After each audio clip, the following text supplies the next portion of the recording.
Have you ever kept replaying conversations in your head, trying to calculate or anticipate every outcome, in hope that you'll eventually find the solution or a sense of peace?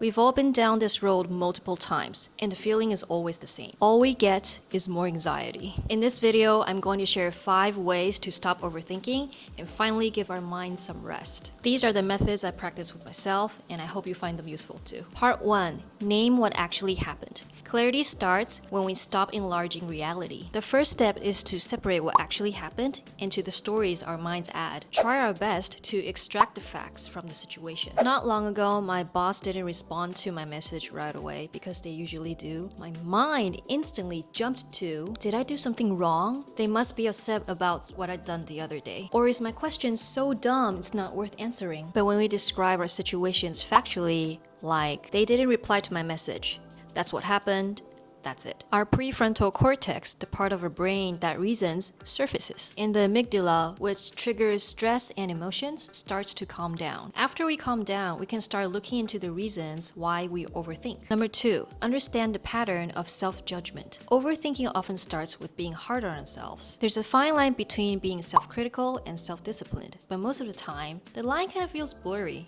don't you think? Sometimes when I even take a short break with errands or tasks left undone, I immediately scold myself for being lazy, even though most people would see that as a healthy pause. It feels like I have to earn my rest, and if I don't, I feel guilty. That's what self-judgment does. It keeps our brains in constant fixing mode, even when there's nothing truly wrong. When I get to that point, I'll pause and observe myself. I study myself like the way I used to study a frog during science class, with curiosity, not criticism. It is important to take notes of who, when, and what kinds of moments triggers our overthinking. Writing our stories down help us see the patterns more clearly. Once we can see the patterns, we can start the process of breaking them. So when we start the process of breaking our patterns, we need to find the why behind our overthinkings. For me, when I look deeper, I realize that my overthinking isn't random. It comes from an old belief that I have to be perfect or productive all the time in order to feel safe, accepted, or loved. Anyway, many of us learned early on that control equals safety. So now when life feels uncertain,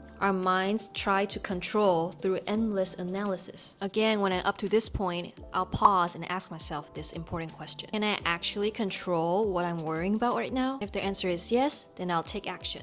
If the answer is no, then I'll remind myself, letting go isn't giving up. And honestly, if we really want to worry about something, we don't have to choose now. We can always revisit it later. Once we stop trying to control the uncontrollables, we free up not only mental space, but also compassion for ourselves. And with that extra space to breathe, it's time to face our fears. Part 4. Anticipate the worst. Ask yourself, what's the worst that could realistically happen? Can I handle it? Most of the time, the answer is yes. Facing our fears might be uncomfortable, but on the bright side, most of them are survivable. Facing our fears calmly is like telling our brains, we can survive this. There's no need to make a big deal out of it. It's a bit like exposure therapy. When we intentionally confront what we fear, our brain gradually stops overreacting, and the overthinking loop loses its power. When the loop loses its power, it's time to shift our mindsets. Part 5. Shift from I'm scared to I'm ready. Overthinking often says, it's too much, I'm not ready. Readiness isn't about having all the answers. It's about trusting your capability and your potential. Notice self-critical thoughts without letting them take over. Give yourself permission to pause and recharge. Mindset shifts stick when paired with tangible small actions. Observing thoughts, taking breaks, moving forward step by step. As Kelly Clarkson sings, what doesn't kill you makes you stronger. Over time, this simple shift trains our brains to face uncertainty with confidence. From I can't, I'm scared, to I'm ready. Overthinking isn't our enemy. It's just our brain's outdated way to keep us safe. They're just scared,